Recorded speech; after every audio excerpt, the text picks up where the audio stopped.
Fala pessoal, sejam bem-vindos ao podcast Cara dos Esportes, preview da semana 8 da NFL. A gente vai passar por todas as partidas aqui, como vocês estão acostumados. Primeira parte, a gente vai debater alguns jogos. Na segunda parte, a gente vai passando de forma alternada aqui para fazer o preview de todas as partidas. A gente vai começar pelo Thursday Night Football, mas se você estiver escutando na sexta-feira, no sábado ou depois disso, lá na descrição do podcast tem todos os timecodes. Você pode avançar já para o segundo jogo do preview, que aí você pula o Ravens e Bucks, né? Porque a gente está gravando aqui antes da partida acontecer, então existe a possibilidade de você estar escutando e o jogo já ter rolado. E vamos começar justamente por ele, lembrando que todas as odds que eu vou falar aqui estão disponíveis lá no Bodog. Me ajuda muito se você criar sua conta com o Bodog nos principais sites de aposta esportiva do mundo, apostar por lá. Tem que usar o meu link para eles saberem que eu te mandei. Então o link tá na descrição, se puder, me ajuda bastante. E me ajuda mais ainda se você se tornar apoiador.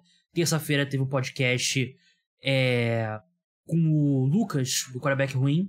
A gente falou sobre o Monday Night Football, falamos sobre a batalha Mac Jones versus Bailey Zappi, Brady Rodgers, o que está acontecendo com eles. Você tem acesso a esse programa, o programa de sexta-feira de manhã, que é sobre o Thursday Night Football, as minhas newsletters, tem vários outros benefícios.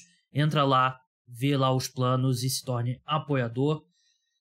João Eduardo Dutra aqui com a gente, jornalista, recém-chegado do trabalho dele, direto para a gravação. Como é que você tá, João? E aí, gente, beleza? Cansado, mas animado. Boa combinação, melhor do que cansado e triste.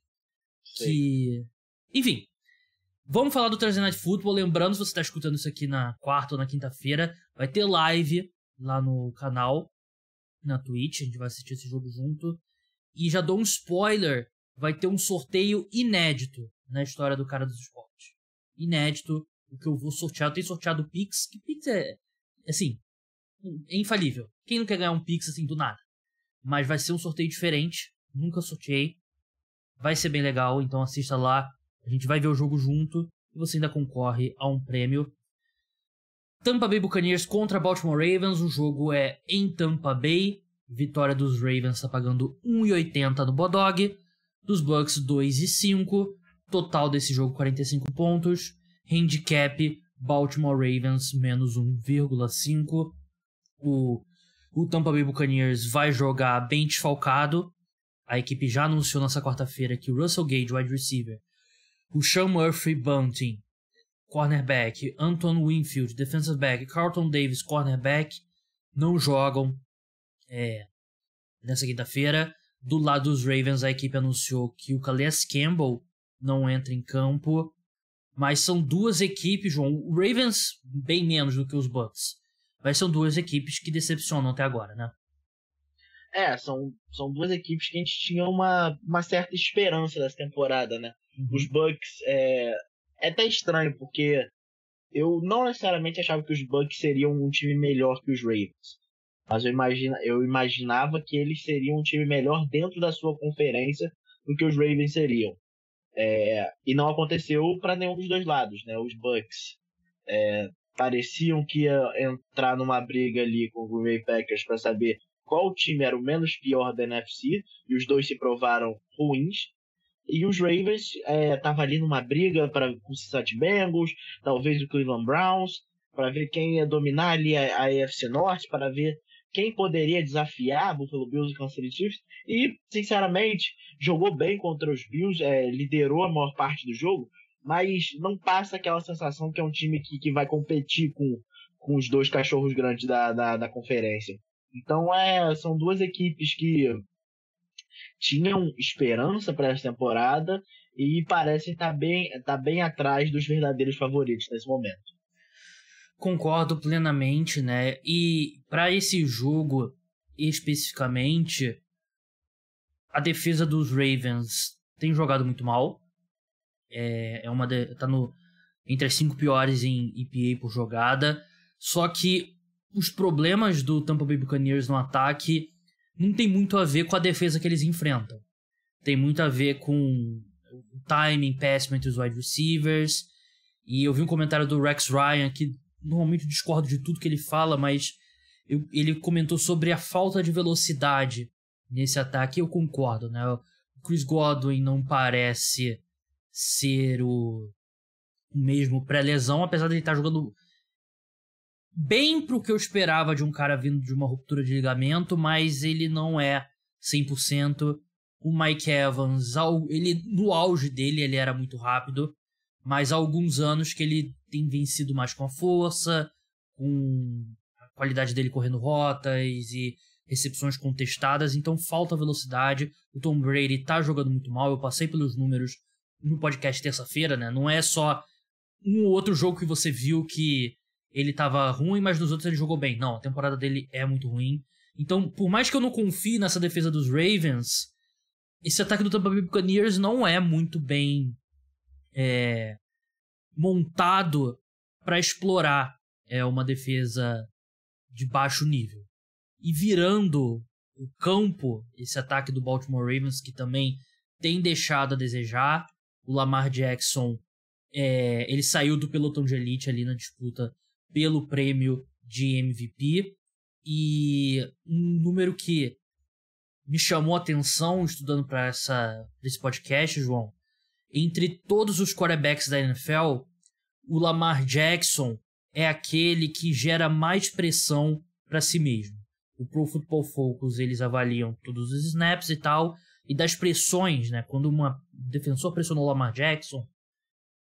Lamar Jackson foi o qual a maior porcentagem dessas pressões eles colocaram como culpa do próprio Lamar Jackson.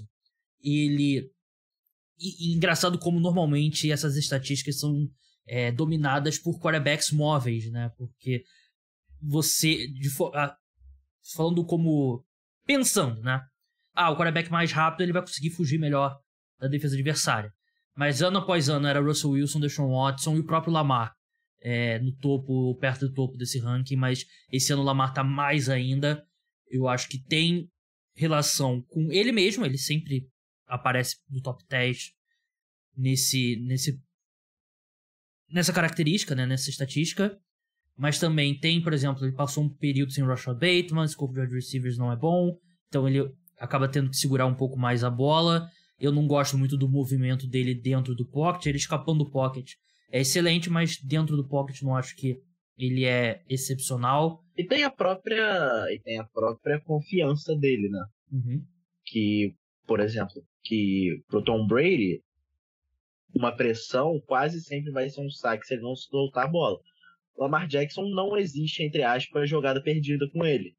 Então, qualquer indício de pressão, ele ainda continua lá, ele tenta se movimentar e o que às vezes acaba estourando na cara dele.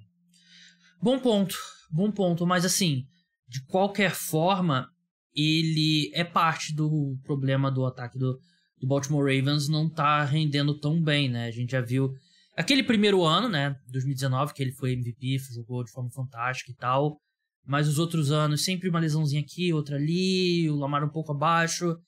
Parece que esse ataque, a sensação que dá é que nunca vai clicar como clicou novamente em 2019. E eles não conseguem chegar para o novo estágio desse ataque, que teria que ser um ataque aéreo potente, com alvos além do Mark Andrews. E nesse ponto os Ravens, que são uma franquia bem inteligente, não vão conseguindo montar, né? E vai ter pela frente uma secundária com 3 desfalques importantes. O Humphrey Button é mais reserva, mas 2 desfalques importantes. E você olha pro depth chart do Baltimore Ravens, eu não vejo um time que é capaz de tirar muito proveito desses desfalques. E principalmente, como você falou, são desfalques na secundária, né? Uhum. Você perde o Shamar Punt, que tudo bem, é reserva, mas o Carlton Davis, que é um dos cornerbacks titulares, o Anthony Winfield Jr., que é um dos safety titulares. Quem vai ser o cara que vai ameaçar essa secundária em profundidade? O Rashad Bateman? Mark Andrews, um tight end. Então é um ataque que não está muito preparado para atacar isso, né? Eu nem sei, eu ia falar um nome aqui, mas eu nem sei se ele vai estar ativo. Mas será que vai ser o Deshaun Jackson? Não, o Deshaun Jackson ele vai ter um jogo que ele vai ter 3 recepções para 110 jardas e 2 touchdowns e vai para injury reserve depois. Vamos ver quando que esse jogo vai sair. Né? Mas eu não sei se ele foi ativado ainda. Não, não tá confirmado ainda. A gente vai saber com certeza apenas quando saírem os inativos, né, do jogo, né? Mas o DeSean Jackson é isso, né? Ele ainda é rápido. Ano passado ele ainda era um dos caras mais rápidos da NFL, que é um absurdo, um cara de 35 anos. Mas ele não vai aguentar muito tempo, né? Vai ter um jogo. De repente seria até bom pros Ravens segurar um pouco esse jogo, né? Bota ele inativo até os playoffs e deixa ele jogar só nos playoffs. Mas, João, palpite aqui. Palpite, esse inclusive é uma das minhas escolhas. Eu acho que vai dar Tampa Bay Buccaneers. Jogo do prime time, eu não acho que vai ser bonito. Não acho que vai ser aquele jogo, voltou. Mas eu acho que, principalmente depois do que aconteceu semana passada, eu espero que, não o Todd Bowles, não ninguém assim, mas em si o Tom Brady, que pelo menos ele consiga, como é que eu posso dizer, envergonhar os seus companheiros de time o suficiente para eles conseguirem uma vitória nessa semana. Tem a ver com o fato de que o seu amigo, torcedor dos Ravens, que me fugiu o nome agora, você... pode ser também, é sempre bom, né? Sempre bom. Qual que é o nome? Me fugiu o nome, eu quero mandar o shout-out. Gabriel Pequeno, grande abraço. Me ajudou com uma montagem alguns anos atrás. Mas, enfim, vamos seguir. Meu palpite é Ravens, aliás. Eu acho que o Ravens vence, eu acho que os Bucks já não vinham bem com esses desfalques e não acho que eles vão... Os problemas dos Bucks são bem profundos. 17h25 de domingo, horário de Brasília, o New York Giants enfrenta o Seattle Seahawks.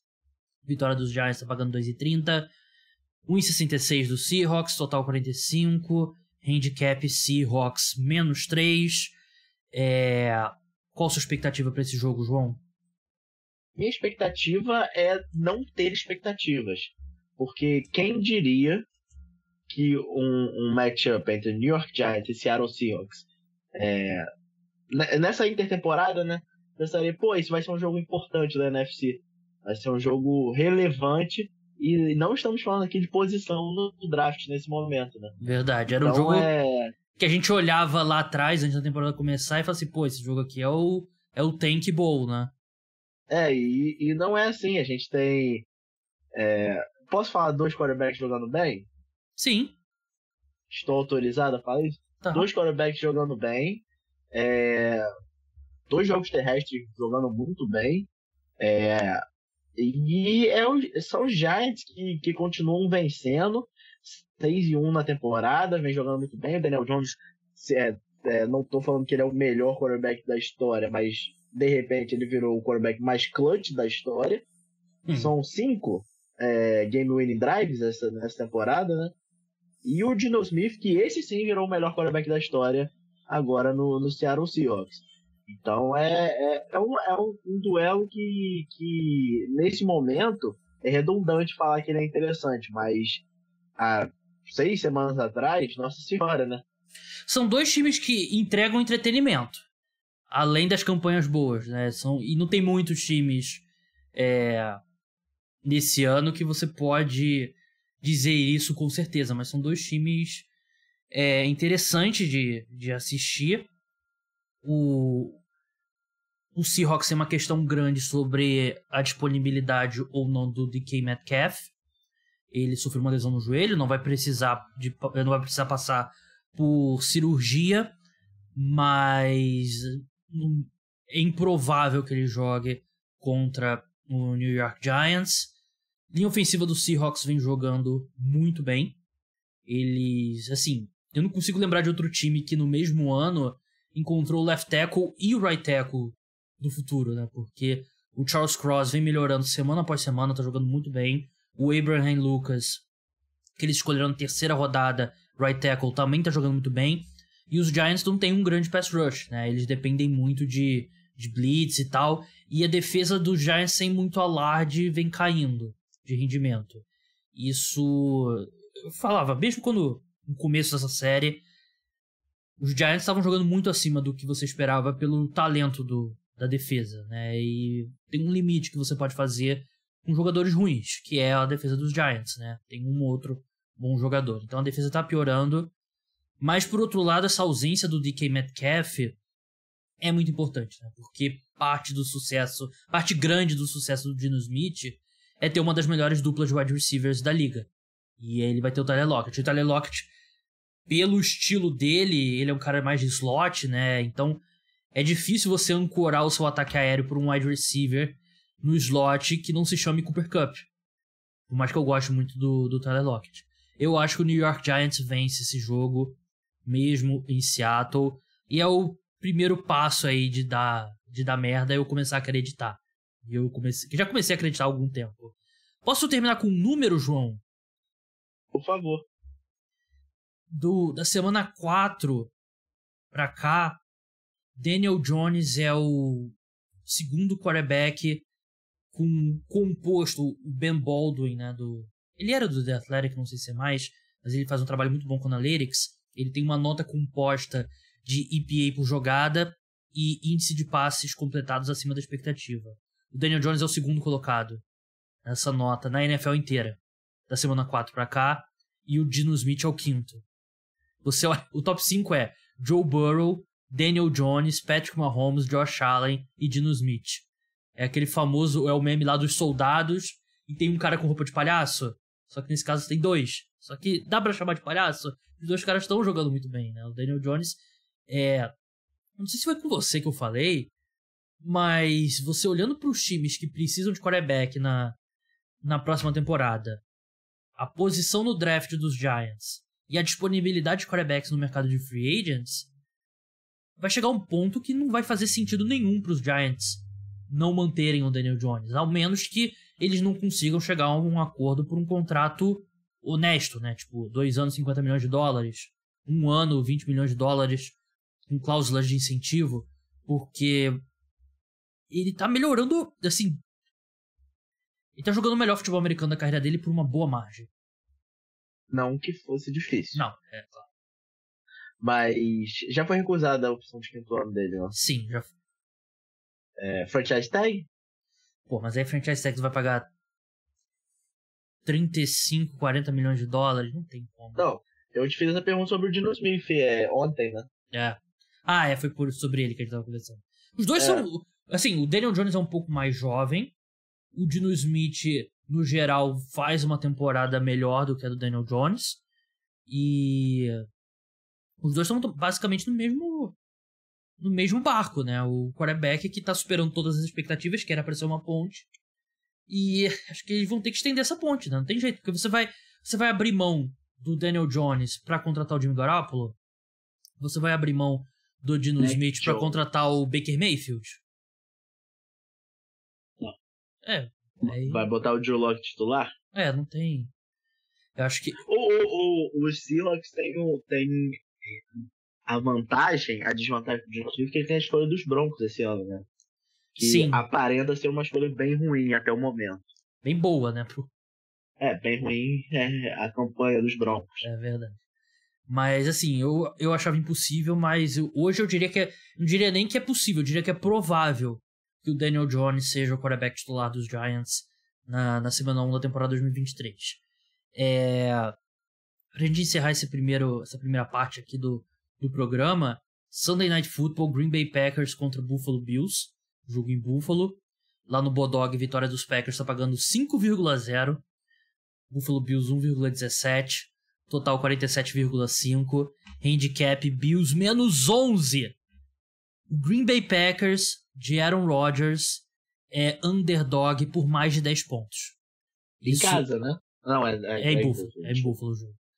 Assim, mesmo sendo em Buffalo, é completamente impensável o Aaron Rodgers ser azarão por uma margem tão grande. E o mais absurdo, João, é que essa linha faz total sentido. É feio ver o Green Bay Packers jogar. É um time sem inspiração. A defesa estava sendo bem ruim.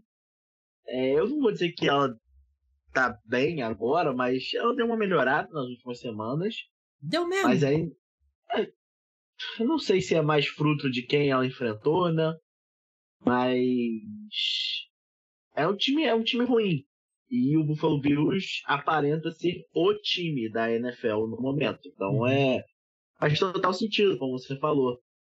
Não ficaria surpreso dos Bills arrombarem as portas dos Packers nesse jogo. Por um segundo eu não sabia onde você ia com essa frase. Desculpe. Mas os Packers, eu não estou dizendo mudanças no sentido geral. Não acho que o Matt LaFleur vai ser demitido nesse momento, nem nada disso. Mas eu acho que esse vai ser um jogo que o Aaron Rodgers vai começar a pressionar. Peraí, tem que fazer alguma coisa. Então, pode ser uma troca pelo Chase Claypool, ou pelo Jerry Jeudy, ou dar um contrato para o Odell Beckham Jr., que nem pode jogar ainda com lesão, só para ter uma garantia. Alguma coisa, eu acho que esse vai ser o momento que os Packers vão pensar, opa, não vai ser tão fácil assim quanto a gente esperava. O problema de fazer uma troca pelo wide receiver agora é que todo mundo sabe que os Packers estão desesperados, né?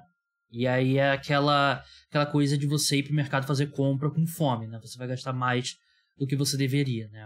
Você não vai... Você ir atrás de um cara como Chase Claypool, você vai ter que pagar mais do que ele vale, né? Porque a gente vai falar... Quando a gente for falar do jogo dos Eagles, eu vou falar sobre a troca do Robert Quinn, mas as trocas boas são aquelas que você não faz por uma necessidade absurda. Você aproveita uma oportunidade de mercado, né? E quando você tem obrigação de fazer uma troca, é que você faz merda. E é a situação que o Packers se encontra. Contra o Buffalo Bills eu não vejo a menor chance pra eles. Assim, tudo bem, é o Aaron Rodgers. E assim, ele pode ter um jogo que ele mostre que, olha, eu fui o MVP 2 vezes seguidas por um motivo. Fui MVP 4 vezes na minha carreira. Mas o corpo de wide receivers não só não é bom, mas assim, o Rodgers foi bem deselegante, né? O famoso jogou os companheiros debaixo do ônibus quando ele falou dos erros mentais. Mas ele tá certo. Esse time comete muitos erros mentais. E por melhor que o Aaron Rodgers possa jogar, ainda assim não é suficiente quando o Romeo Doubs corre a rota errada, quando o Alan Lazard sofre um drop e o melhor alvo em passes é o Robert Tonyan. Não é suficiente. Então o time do Buffalo Bills é melhor em todos os aspectos.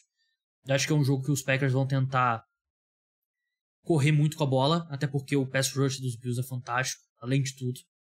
Mas eu acho que Bills tranquilamente vencem esse jogo e você concorda, né, João? Sim. Vamos seguir agora para a segunda parte, a gente vai se alternar aqui falando dos jogos. Vamos começar pelo Monday Night Football, Cincinnati Bengals contra Cleveland Browns. Estarei assistindo a esse jogo na live lá na Twitch. Não perca. Vitória dos Bengals está pagando 1,54 no Bodog. Dos Browns 2,60.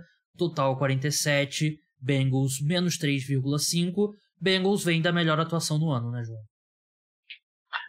É um time que se reencontrou, né? Começou um ano bem mal. E eu não quero dizer nem que as peças começaram a jogar melhor. Acho que teve um entendimento melhor do que os Bengals são bons em fazer, né? Que é deixar o Joe Burrow ali, utilizar o ataque da maneira que ele achar melhor. E eu acho que é isso. Eu acho que quanto mais o Joe Burrow estiver confortável lançando a bola para Ja'Marr Chase, para T. Higgins, para Tyler Boyd, e esses wide receivers estiverem saudáveis em condições de jogo, a tendência do Cincinnati Bengals só continuar crescendo, né? Então, mais que o jogo seja em Cleveland, eu acho que o Cincinnati Bengals continua na boa fase. Vamos falar agora de 49ers e Rams, jogo às 17h25, horário de Brasília. Vitória dos 49ers está pagando 1,80, dos Rams 2,5. Total 43,5. 49ers favoritos por 1,5 pontos. A equipe vai ter o Nick Bosa, o Trent Williams e o Charvarius Ward jogaram na semana passada, mas os três, uma semana a mais de recuperação. O Charvarius Ward não chegou a desfalcar a equipe, mas ele deixou a penúltima partida lesionado. Mas são três jogadores bem importantes. Os Rams vêm da bye week, né? Vêm da semana de folga e era um dos times que mais... Normalmente você quer a sua bye week mais pra frente, né? Mas os Rams precisavam muito dessa semana de folga. Vamos ver o que eles vão trazer de novo. É uma equipe que tentou a troca pelo Christian McCaffrey. O 49ers venceu a disputa porque colocou uma escolha extra de quarta rodada, o que me mostra um time dos Rams meio que... Eu escrevi na newsletter de terça-feira sobre a importância de um time se autoavaliar. Os Rams não mostram que eles têm uma boa autoavaliação. Eu acho que aqui o 49ers é bem mais time, e eu acho que São Francisco vence, não por conta do Christian McCaffrey, mas porque é um time mais completo. Por mais que o Matthew Stafford seja melhor que o Jimmy Garoppolo, ele não vem jogando melhor que o Jimmy Garoppolo esse ano. Então, mesmo o jogo sendo em Los Angeles, eu aposto em vitória de São Francisco. João, jogo às 2 da tarde, New England Patriots contra New York Jets. Vitória dos Patriots pagando 1,77, dos Jets 2,10. Total 40,5. Patriots favoritos por 1,5 pontos. Mac Jones vai ser titular. O que você acha disso? Eu posso confessar como torcedor? Claro. Eu fiquei 10% mais feliz quando eu vi que o Mac Jones ia ser titular. Pode ser arrogante? Pode. Pode ser... Famosas últimas palavras. Ilusão? Pode também, mas foi sensação. Mac Jones titular, acho que é melhor pros Jets isso. Eu tava falando com o Gabriel, eu não tava tão esperançoso pra esse jogo pros Jets. Acho que o Zach Wilson vem jogando muito mal, essas 2 últimas partidas deles foram tenebrosas. O ataque em si piorou muito, estava sendo carregado pelo Breece Hall, e o Breece Hall não joga mais essa temporada. O James Robinson deve estrear na nova aquisição dos Jets, mas snaps limitados, né? Acabou de chegar. Eu fiquei pensando muito nessa partida de semana e, sinceramente, eu acho que, mesmo com tudo isso que eu falei, o Zach Wilson jogando mal, eu acho que vai dar Jets. Porque é uma defesa que vem jogando muito bem e é um ataque dos Patriots anímico, com o Mac Jones em campo nessa temporada, até antes da lesão, né? E o Belichick, que parecia ser o mago de enfrentar esses QBs perigosos, esses QBs jovens, né? Não só calouro. Não vou dizer que ele tá perdendo a magia, mas não tá sendo tão shutdown como ele já foi antes. Então acho que os Jets podem conseguir mais uma vitória, assim como as outras. Não acho que vai ser bonito, mas vitória é quem faz mais pontos, né? Verdade. Carolina Panthers contra Atlanta Falcons, jogo às 2 da tarde. Vitória dos Panthers tá pagando 2,85, do Falcons 1,44. Total 42 pontos, handicap Falcons menos 4,5. E aqui o Carolina Panthers precisa torcer para o raio cair 2 vezes no mesmo lugar. Ou seja, o PJ Walker ter mais uma ótima atuação. Não vai ter pela frente, assim, estranho falar, não vai ter pela frente Tom Brady e os Bucks. Vai ter pela frente um ataque melhor do que o do Buccaneers nesse momento, que é o do Atlanta Falcons, uma linha ofensiva que tá jogando muito bem. O Marcus Mariota, o Arthur Smith, não tem nenhuma confiança. Ele, mesmo num jogo como foi contra os Bengals, tentou pouquíssimos passes. Eu acho que o Falcons vence aqui porque é um time mais sólido, né? É um time que tem uma identidade no ataque, é um time que corre com a bola, passa a partir do play action. E o Panthers venceu ali num jogo que o rival tava no inferno astral. Eu não acho que condiz com uma virada da temporada do Carolina Panthers. Por isso que eu acho que o Falcons vence esse jogo. Queria falar alguma coisa? Não. Vamos passar agora para Chicago Bears e Dallas Cowboys. O prêmio do Justin Fields, depois da melhor atuação dele como profissional, é enfrentar o Micah Parsons em Dallas. Vitória dos Bears está pagando 4,35, dos Cowboys 1,22, total 42 pontos, handicap Cowboys menos 9,5. Uma coisa é enfrentar, assim, também a defesa dos Patriots vinha bem, não decepcionou muito no Monday Night Football, mas essa defesa do Cowboys é discutivelmente a melhor da NFL. Partida muito boa dos Bears nessa semana, né? Mas a defesa dos Cowboys é outro tipo de monstro. E eu acho que não é nem só a questão da defesa ser muito boa. A questão é que o Justin Fields, ele geralmente entra em campo e é o melhor atleta do campo, né? E aconteceu isso contra os Patriots. Então, todas as corridas desenhadas, eles tinham uma vantagem muito grande sobre qualquer um na defesa dos Patriots, e isso acabou gerando um certo medo nos Patriots sobre o que ele poderia fazer, o que acabou abrindo muito jogo para ele. Não vai ser o caso, assim. Eu não sei se... Eu não tô falando aqui que o Michael Parsons é melhor. O Michael Parsons disputa. Então, o Justin Fields ele não vai achar que ele vai se livrar do Michael Parsons como se ele livrou de um defensive end dos Patriots. Não é assim, é outro nível de competitividade essa defesa dos Cowboys. Então eu acho que sério risco do Chicago Bears voltar ao pior Chicago Bears, não o pior, mas o Chicago Bears bem ruim que a gente já viu esse ano contra essa defesa espetacular dos Cowboys. E o ataque dos Cowboys é aquilo, né? Vem fazendo, sabe aquela música do Mowgli Menino Lobo? Necessário? Somente necessário? Não.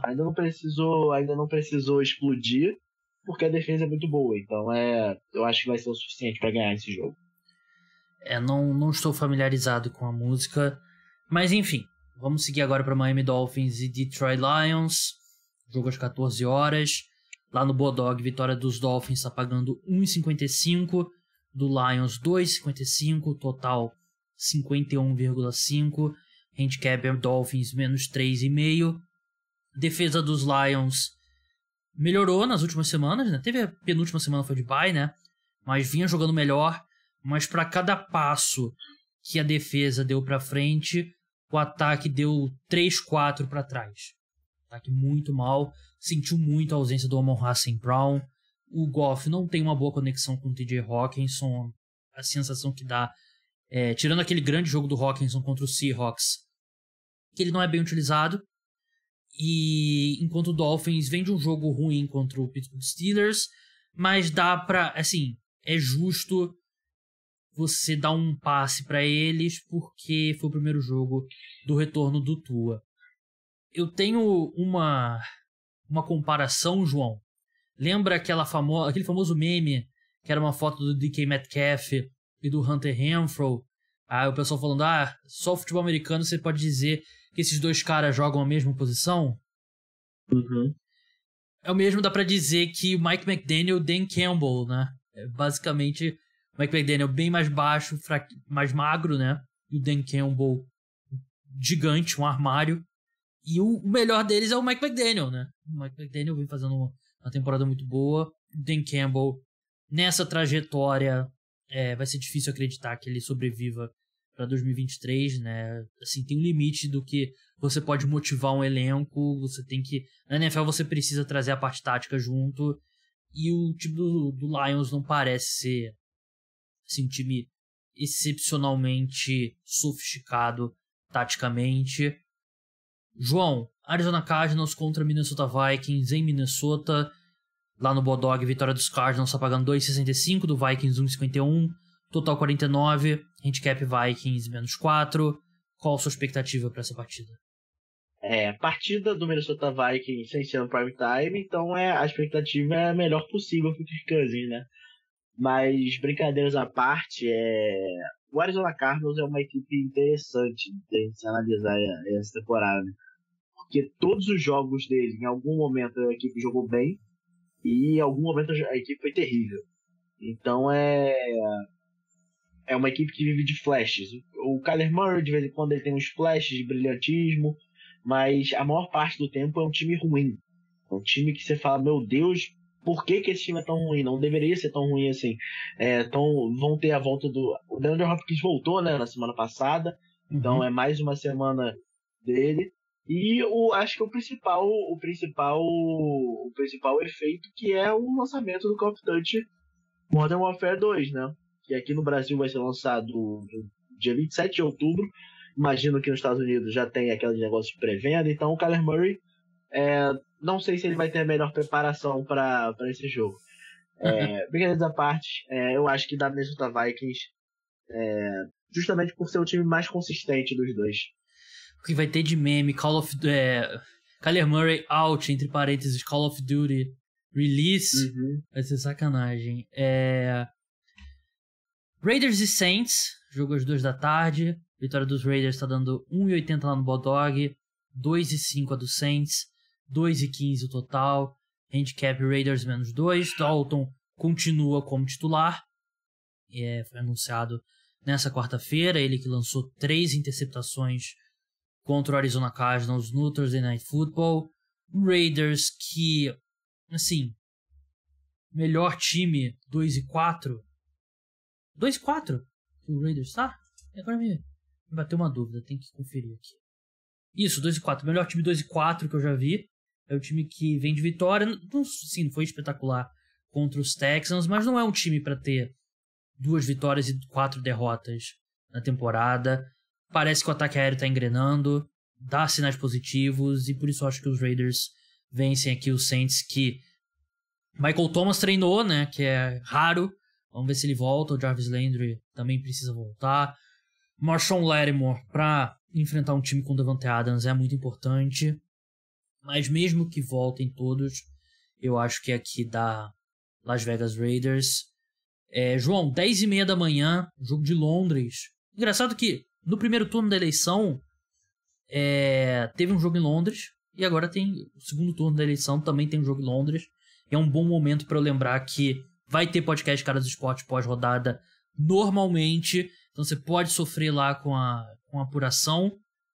Não precisa assistir aos jogos, que segunda-feira de manhã eu te conto tudo que vai acontecer.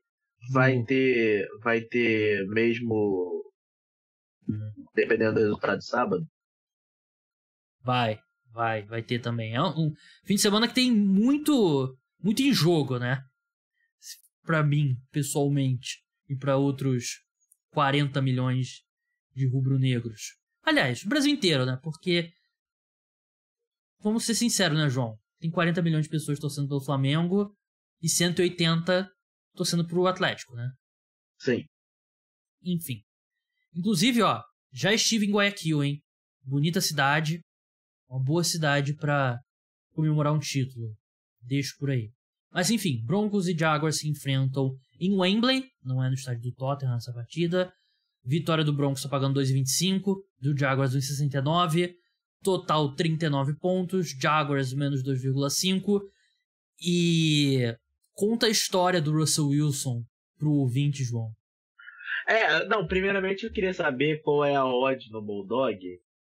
Já viu aquele filme do Adam Sandler, como é que é? Golpe Baixo, né? Que ele é preso?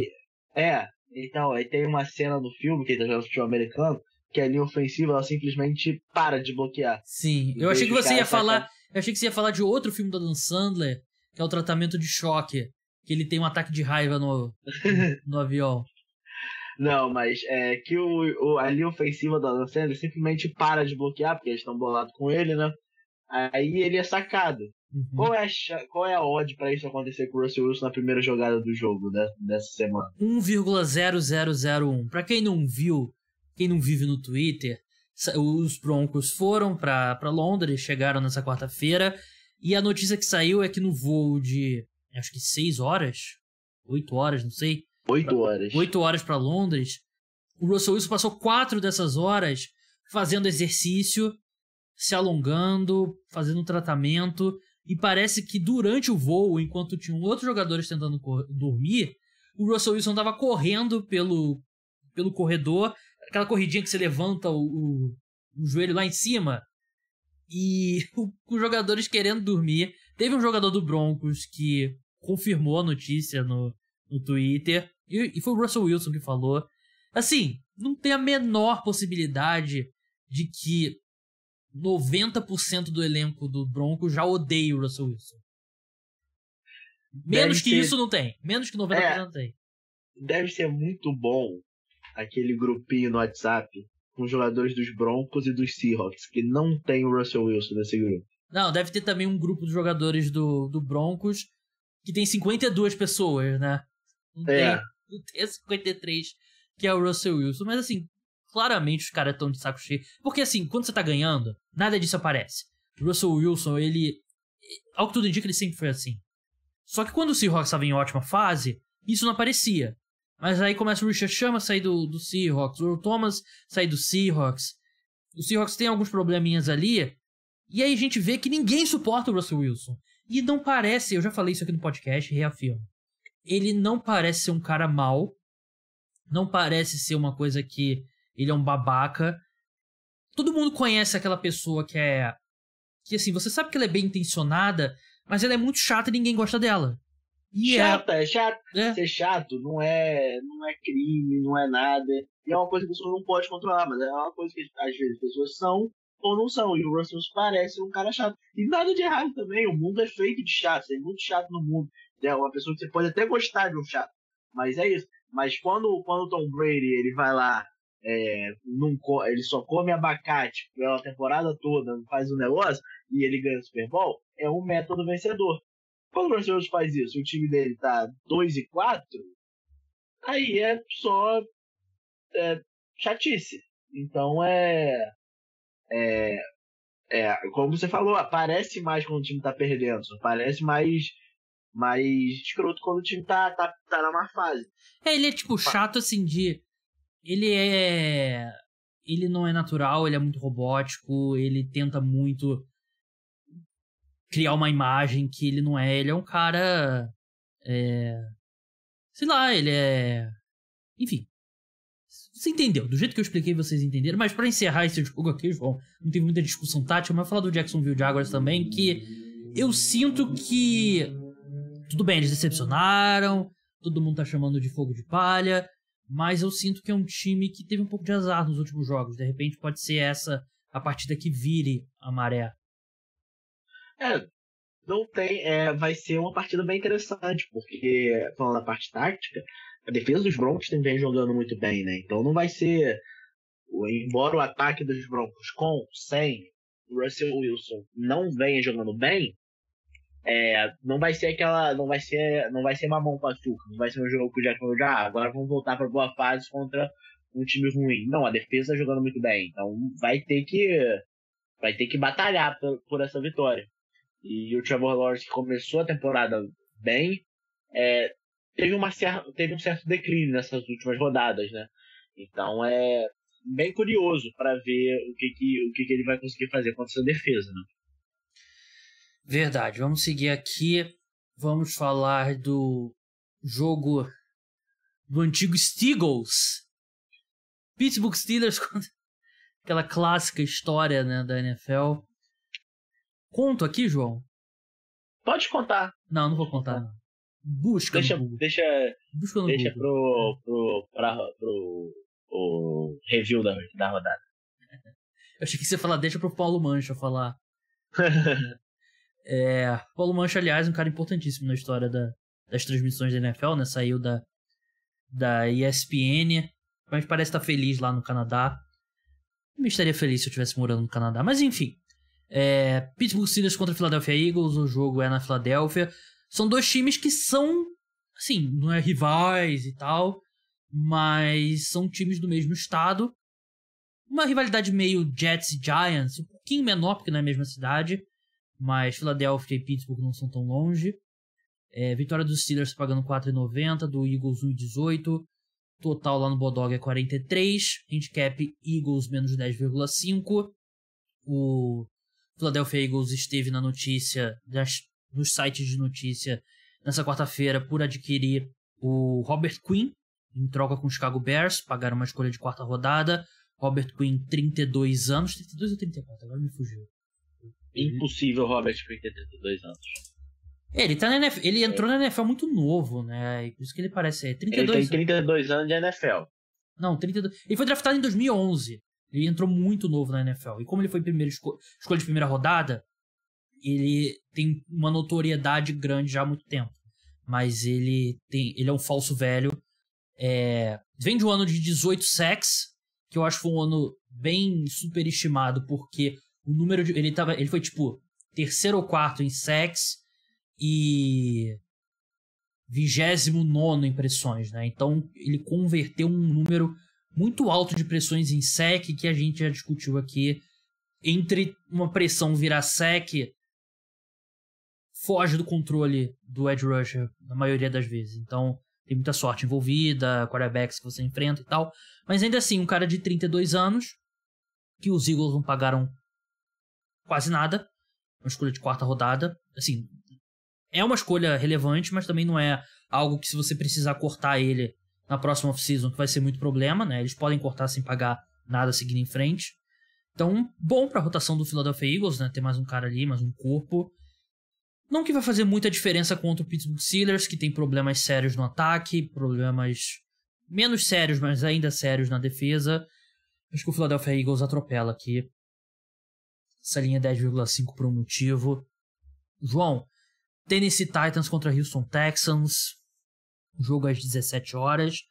Vitória dos Titans tá pagando 2,77, dos Texans 2,10. Total lá no Bodog 40,5. Handicap, quase gasgando aqui. Handicap Titans -2 e assim, é um jogo que os Titans precisam vencer pra pegar totalmente as rédeas na divisão, né? Que não é uma divisão já tão difícil assim. É uma divisão muito ruim. Vamos ser sinceros aqui. Não tem nenhum time bom nessa divisão. Não. Falei alguma mentira? Não. É uma divisão muito ruim e a batalha, entre aspas, dos dois favoritos, que foi Colts e Titans, na semana passada, foi um jogo horrível. E os Titans saíram vitoriosos, então nesse momento eles parecem ter o controle da divisão, né? E precisam vencer o Texas, que aparenta ser o pior time da divisão, uma divisão repleta de times ruins. Então, o que o Buffalo Bills faz quando ele enfrenta o pior time da NFC Leste? Ele ganha. O que o Kansas City Chiefs faz quando ele enfrenta o pior time da NFC Oeste? Ele ganha. E é isso que os Estados precisam fazer. Eles precisam ganhar. Mas não só ganhar. Eu acho que eles precisam mandar uma mensagem e falar assim, nesse mar de time ruim, a gente claramente é o menos pior. E como eles vão fazer isso? Não dando chance para os Texans. Eu acho que os Titans precisam mandar uma mensagem que eles ainda são times de playoffs, porque por mais que eu reclame, por mais que eu chore, um time da AFC Sul vai para os playoffs. Tá na regra. Então os Titans eles têm que pelo menos provar para mim e para o torcedor que eles podem ser um time de playoffs. Eles não vão ser um time que vai estar lá só a passeio. Porque ainda não provou isso para mim. Vamos encerrar aqui, né? A gente vai falar das apostas ainda da semana. Vamos encerrar pelo porquê que eu troquei pelo Carson Wentz Bowl entre Washington Commanders e Indianapolis Colts. Vitória do Commanders lá no Bodog tá pagando 2,30. Do Colts 1,66. Total 40 pontos. Handicap Colts -3. Colts com Sam Ehlinger como titular. O plano parece ser ter o Sam Ehlinger pelo restante da temporada e não me parece um bom... É aquele gif do Homem de Ferro, né? Not a great plan. Porque, João, você é um cara que acompanha bem de perto o draft. Sam Ehlinger foi selecionado na 6ª rodada por um motivo, né? Sim. Não era um prospecto interessante.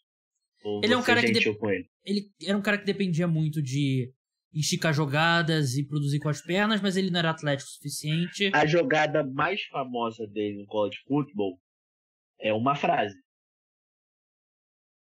Não. Então acho que isso... Olha o respeito aqui. É uma frase. Se você procurar Sam Ehlinger no Google, provavelmente vai aparecer esse vídeo. A gente tá gravando sem câmera, espero que você não esteja fazendo horns down, senão você vai ser suspenso do podcast. Sam Ehlinger foi titular 3 ou 4 anos, né? Agora não lembro, na Universidade do Texas. Mas é isso, né? Ele não... Claro, né? Ele pode surpreender? Pode, claro, mas me parece um plano de um time que tá desesperado. O Commanders sem o Taylor Heinicke e deveria ter o Taylor Heinicke pelo resto da temporada, porque para evitar dar aquela escolha extra pro Colts, né? Subir ali pra 2ª rodada, né? Que é depende do Carson Wentz jogar 70% dos snaps. Mas é um jogo bem deprimente, né? Como eu falei, é o porquê que eu troquei pelo Carson Wentz Bowl. Vamos encerrar aqui, João, com as apostas da semana. Começar pela sua vitória. A minha vitória eu tava entre duas, mas eu vou seguir meu coração. Eu vou de Jets, Jets. 2-10 contra os Patriots. Eu gosto. Sem clubismo, por favor. Eu Sem vou clubismo. de Titans 1,77. Acho que eles são bem melhores que os Texans. Por um breve momento, eu achei que a sua frase ia ser sem clubismo, por favor. Eu vou de New York Giants. Poderia ter ido. Seria uma boa deixa. Total, eu vou com Dolphins e Lions, vai ter 1,5. É meio robástico. Over ou under? Over. Mais, né? É meio robástico quando é jogo dos Lions. Tudo bem, você até falou que a defesa está melhorando, mas a defesa dos Dolphins também não vem jogando muito bem. É um ataque explosivo. Eu acho que pode ser. Não estou falando que vai ser um passeio para nenhum dos lados, mas acho que pode ser uma partida bem interessante para os ataques.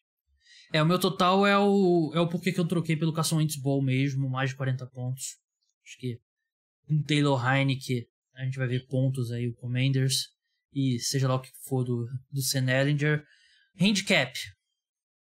Por que eu troquei pelo Carson Wentz Bowl? Eu gosto de Commanders mais 3.